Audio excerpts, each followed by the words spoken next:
দক্ষিণবঙ্গের প্রাণপুরুষ, সাবেক সংসদ সদস্য, বাংলাদেশ জামাতে ইসলামের সম্মানিত সেক্রেটারি জেনারেল,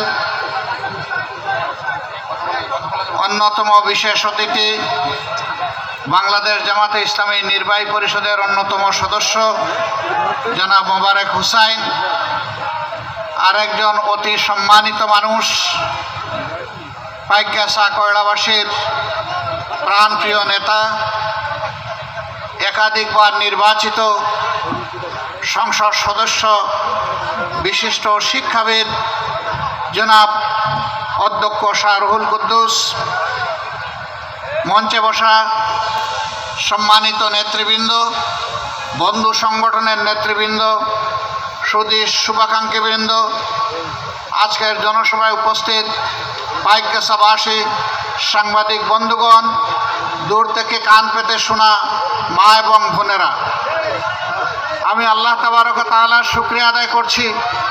আল্লাহ তাআলা মুক্ত পরিবেশে আজকে আপনাদের সামনে দাঁড়াবার, দুটি কথা বলার, আপনাদের মুখগুলা দেখার এবং এই অঞ্চলে আমার অতি প্রাণপ্রিয় নেতা, বাংলাদেশ জামাতে ইসলামের সাবেক কেন্দ্রীয় নায়েবে আমির, পাকিস্তান আমলে যিনি এমএনএ ছিলেন, সেই বিশিষ্ট রাজনীতিবিদ জনাব শামসুর রহমান রাহিমাহুল্লাহর কবরটা জিয়ারত করার সৌভাগ্য আল্লাহ তাআলার কাছে প্রত্যাশা করছি। আমি আল্লাহ তাআলার শুকরিয়া আদায় করার পাশাপাশি যাদের ত্যাগ এবং কুরবানির বিনিময়ে আল্লাহ তাআলা বাংলাদেশকে ফ্যাসিবাদের হাত থেকে মুক্ত করেছেন, জাতির সেই বীর সন্তানদেরকে অন্তরের অন্তঃস্থল থেকে আমি গভীর কৃতজ্ঞতা জ্ঞাপন করছি। এই আন্দোলনে যারা দুনিয়া থেকে বিদায় নিয়েছেন, মহান মওলার দরবারে তাদের শাহাদত কামনা করছি। যারা আহত পঙ্গু হয়েছেন, আল্লাহ তাআলার দরবারে দোয়া করি আল্লাহ তাদেরকে সুস্থতার নিয়ামত দান করুন। প্রিয় পাইকগাছাবাসী, আজকে এই অসময়ে আপনারা এখানে এসেছেন। আজকে খোলার দিন, অফিস আদালত চালু, তা সত্ত্বেও আপনারা আপনাদের মূল্যবান সময় কোরবানি করে, ত্যাগ স্বীকার করে এখানে আমাদের কথা শোনার জন্য, আমাদেরকে কথা বলার সুযোগ দেওয়ার জন্য হাজির হয়েছেন।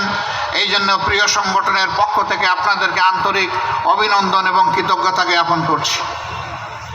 প্রিয় বাংলাদেশ আমাদের সকলের জন্মভূমি। এই বাংলাদেশে আল্লাহ তাআলা মেহেরবানি করে আমাদেরকে পয়দা করেছেন, আমরা আল্লাহর দরবারে কৃতজ্ঞ, আলহামদুলিল্লাহ। এই বাংলাদেশকে নিয়েই আমরা বাঁচতে চাই। এই বাংলাদেশই আমাদের দুনিয়ার ঠিকানা, আখিরাতে আদালতে আল্লাহর দরবারে আমরা জান্নাতের ঠিকানা কামনা করি। আমরা এই দেশকে ভালোবাসি, দেশের মানুষকে ভালোবাসি। এই জন্য দেশের স্বার্থ রক্ষা করতে গিয়ে, অন্যায়ের আগ্রাসনের বিরুদ্ধে কথা বলতে গিয়ে, ফ্যাসিবাদের বিরুদ্ধে কথা বলতে গিয়ে আপনারা জানেন যে আমাদের পরপর শীর্ষ 11 জন নেতাকে তারা বিচারিক আদালতে খুন করেছে। মহান রবের দরবারে দোয়া করি আল্লাহ তাদেরকে মর্যাদাবান শহীদ হিসাবে কবুল করুন। এই অপকর্মের বিরুদ্ধে সারা বাংলাদেশে যারা গর্জন করেছিল, বিশেষ করে কোরআনের পাখি আল্লামা দেলাওয়ার হোসেন সাঈদীর মৃত্যুদণ্ড ঘোষণা করার পরে সারা বাংলাদেশে বিক্ষোভে ফেটে পড়েছিল। সেখানে দল ছিল না, মত ছিল না, সেখানে মানবতা ছিল। সমস্ত মানবতা সিংহের গর্জনে সেদিন ফেটে পড়েছিল। আপনারাও তার ব্যতিক্রম নয়। সেই গর্জনের মিছিলে আপনারাও শরীক ছিলেন, আপনাদেরকে অভিনন্দন জানাই। স্বৈরাচারী সরকার মানুষের প্রতিবাদের প্রতি সম্মান না দেখিয়ে মানুষের টাকায় কেনা গুলি এবং অস্ত্র তাদের বুকে তাক করে দিয়েছিল। আমরা আমাদের শত শত সহকর্মীকে হারিয়েছি। মওলার দরবারে দোয়া করি রব্বুল আলামিন তাদেরকেও যেন শহীদ হিসাবে কবুল করেন। আমাদের গর্বের সেনাবাহিনীকে এই সরকার ঠান্ডা মাথায় খুন করেছে। আপনারা জানেন, ক্ষমতায় বসেছে তারা 2009 সালের 10 জানুয়ারি, আর পরের মাসেই 25 এবং 26 ফেব্রুয়ারি ঢাকার পিলখানায় তৎকালীন বিডিআরের সদর দপ্তরে 57 জন কমিটেড চৌকস দেশপ্রেমিক সেনা অফিসারকে নির্মমভাবে হত্যা করা হয়েছিল। তাদের পরিবারের সদস্যদেরকে বেইজ্জত করা হয়েছিল, তাদের কাউকে হত্যা করা হয়েছিল। কিন্তু সেই হত্যার রহস্য এতদিন আবিষ্কার হয়নি। এখন নতুন বাংলাদেশে আওয়াজ উঠেছে, সেই সত্তার নায়কদেরকে নায়িকাদেরকে ধরতে হবে, ওদেরকে বিচারের আওতায় আনতে হবে। বাংলাদেশের সুরক্ষার জন্য এর কোনো বিকল্প আমরা দেখছি না, অবশ্যই তার বিচার হতে হবে। জামাত নেতাদের অন্যায়ভাবে হত্যা করা হয়েছে, এদেশের যে কয়টি মানুষকে অন্যায়ভাবে হত্যা করা হয়েছে সব হত্যাকাণ্ডের বিচার আমরা চাই। যাদেরকে পঙ্গু করা হয়েছে, আহত করা হয়েছে, চাকরি কেড়ে নেওয়া হয়েছে, জুলুম করা হয়েছে, জেলে নেওয়া হয়েছে, বন্দি করা হয়েছে, গুম করা হয়েছে, আয়নাঘরে রাখা হয়েছে, সমস্ত অপকর্মের বিচার আমরা চাই। এই বাংলার মাটিতে এদের বিচার করতে হবে। এরা বলতো বাংলাদেশে এখন অনাবিল শান্তি বিরাজ করছে। আমি তাদের আমলেও চিৎকার দিয়ে বলছি, হ্যাঁ, তোমাদের এই শান্তি হলো কবরস্থানের শান্তি। কবরস্থানে কোনো জীবিত মানুষ থাকে না, তাই সেখানে হাসি কান্না শোনা যায় না। আজকে বাংলাদেশকে তোমরা কবরস্থানে পরিণত করেছো, মানুষের মুখের বাসা তোমরা কেড়ে নিয়েছো, অদেখা তালা তোমরা মানুষের ঠোঁটে ঝুলিয়ে দিয়েছো। এই জন্যে মানুষ হাসতেও পারে না, কাঁদতেও পারে না। এমন একটা অবস্থায় তারা বাংলাদেশকে নিয়ে গিয়েছিল। আমার বন্ধু বলে গিয়েছেন, তারা এদেশের জনগণের শাসন কায়েম করেনি, একটি গোষ্ঠী নয়, একটা পরিবারকে এই জাতির গাড়ে চাপিয়ে দিয়েছিল। এই পরিবারের হাব ভাব এমন ছিল, তারা এই জাতির মালিক, আমরা বাকি 18 কোটি মানুষ ভাড়াটিয়া। বাড়ির যিনি মালিক তিনি বাড়ি ফেলে কোথাও পালায় যান না, ঘর ছেড়ে কে যায়? ভাড়াটিয়া যায়। তারা বলতেন, আমরা এই দেশ ছেড়ে পালাবো না, আমরা অমুকের মেয়ে, অমুকের নাতি, অমুকের পুতি। তো কোথায় গেলেন? কেন পালালেন? আমরাও তো বলি নাই পালাতে, আমরা তো বলেছিলাম থাকেন এবং দেখেন কি কাজ করেছেন, তার পরিণতিটা ভোগ করেন। চলে গেলেন, দলের লোকদেরকেও দুটি কথা বলে গেলেন না, এদেরকে দুঃখের সাগরে ভাসিয়ে আপনি চলে গেলেন। জনগণের খবরটা আপনি ভুলেই গেছেন বহু আগে, কারণ জনগণ আপনাদেরকে নির্বাচিত করে নাই। 14 সালের নির্বাচনে 154 জন বিনা ভোটে পাস, 18 সালের নির্বাচনে রাতের বেলা খালাস, আর 24 সালের নির্বাচনে আমি আর দামি। এই অবস্থায় নির্বাচন করেছে আওয়ামী লীগ। দলীয় প্রার্থী দিয়েছে দলের নামে, আর দলের লোকদেরকে বানিয়েছে স্বতন্ত্র প্রার্থী, দামি প্রার্থী। এইভাবে তারা নির্বাচনকে তামসার বস্তুতে পরিণত করেছিল। আমাদের দেশে যে সমস্ত যুবক যুবতীর বয়স হয়েছে 28 থেকে 30 বছর, তারা তিনটি নির্বাচন পেয়েছিল উপযুক্ত বয়সে, কিন্তু একটি ভোট দিতে পারে নাই। আর যারা বয়স্ক ছিলেন তারা জীবনে কখনো ভোট দিতে পারলেও এই সময় ভোট দিতে পারেন নাই। এমনকি মনের দুঃখে ভোটের এই করা দেখে আওয়ামী লীগের লোকেরাও ভোট দিতে যায় নাই, তারাও তাদেরকে ঘৃণা করেছে। আওয়ামী লীগের ওই সমস্ত দুর্বৃত্তদের কথা আমি বলছি না, যারা মানুষকে জুলুম করেছে, মানুষের উপর জুলুম করে কষ্ট দিয়েছে, আমি তাদের কথা বলছি না। তাদেরও নিরীহ কিছু সমর্থক থাকতে পারে, আমি ওদের কথা বলছি। 2014 সালের নির্বাচনে 147টি সেন্টারে একটা মানুষও ভোট দিতে যায়নি। 18 সালের নির্বাচনে অনুরূপ একই দৃশ্য দেখা গেছে। ছাগল কুকুরকে ভোট সেন্টারের সামনে নির্বিঘ্নে প্রশান্তির সাথে ঘুমাতে দেখা গেছে, সেখানে মানুষ যায়নি। প্রিয় দেশবাসী, তারা অনেকের বিচার করেছেন দুর্নীতির অভিযোগে, অনেকে জেলে রেখেছেন, কষ্ট দিয়েছেন দুর্নীতির অভিযোগে। হ্যাঁ, আমরাও চাই দুর্নীতি যেই করুক তার বিচার হওয়া উচিত।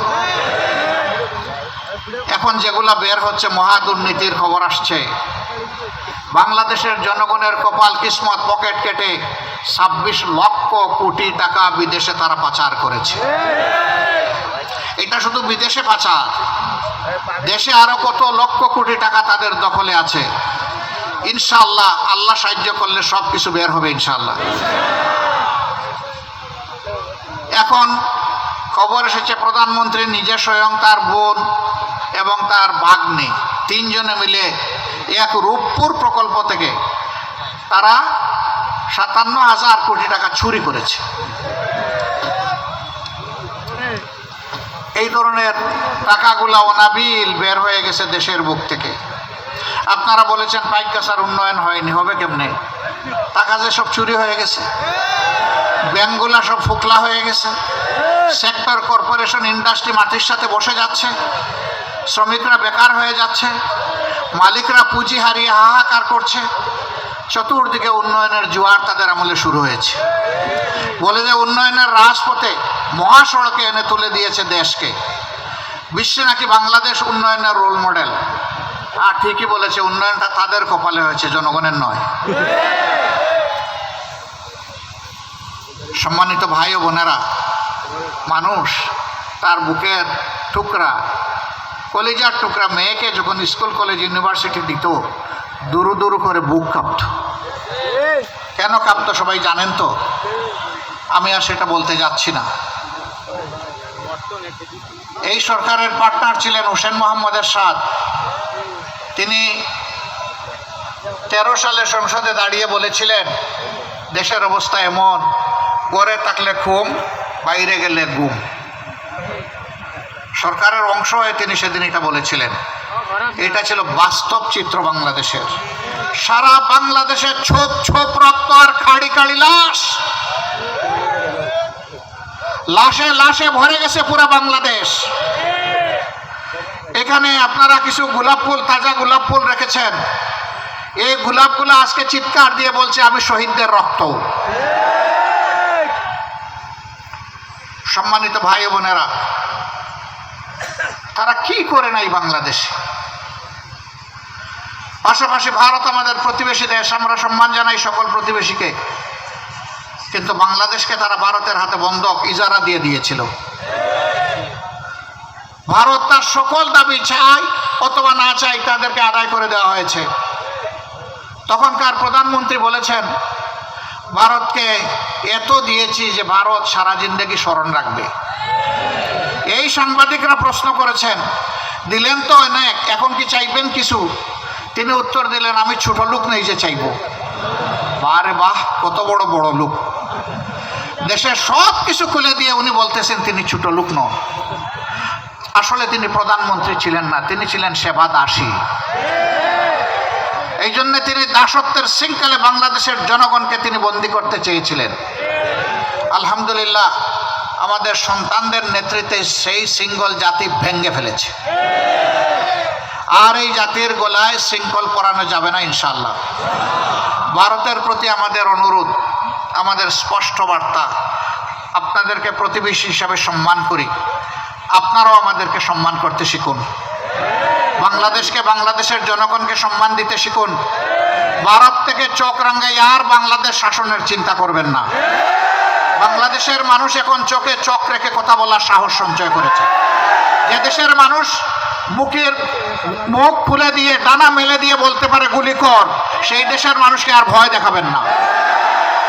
আমাদের গর্বিত সন্তান বীর যোদ্ধা আবু সাইদ ডানা মেলে বলেছিল, বুকের ভিতরে তুমুল ঝড়, বুক পেতেছি, গুলি কর।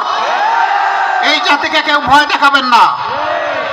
এই দেশে 1 লক্ষ, 2 লক্ষ, 10 লক্ষ সৈনিক নয়, এই দেশে 10 কোটি যোদ্ধা আছে। অতএব আমরা অনুরোধ করব, আমরাও শান্তিতে থাকি, সবাই শান্তিতে থাকুক। আমরা কারো আভ্যন্তরীণ ব্যাপারে হস্তক্ষেপ করা পছন্দ করি না। আমাদের ব্যাপারেও কেউ হস্তক্ষেপ করুক, তাও আমরা চাই না। শেখ হাসিনা চলে গিয়েছে, আশ্রয় নিয়েছেন ভারতে।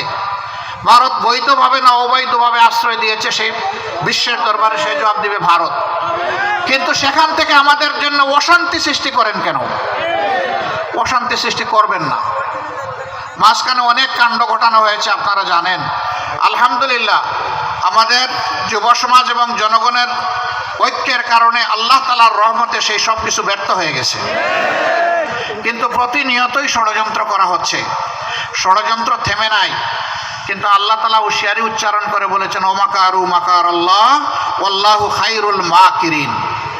যারা ষড়যন্ত্র করে তাদের জানা রাখা উচিত আল্লাহ প্রচণ্ড কৌশলী, এবং আল্লাহর কৌশলের কাছে সব কিছু চুরমার হয়ে যাবে, কিছুই টিকবে না, তছনছ হয়ে যাবে সব কিছু।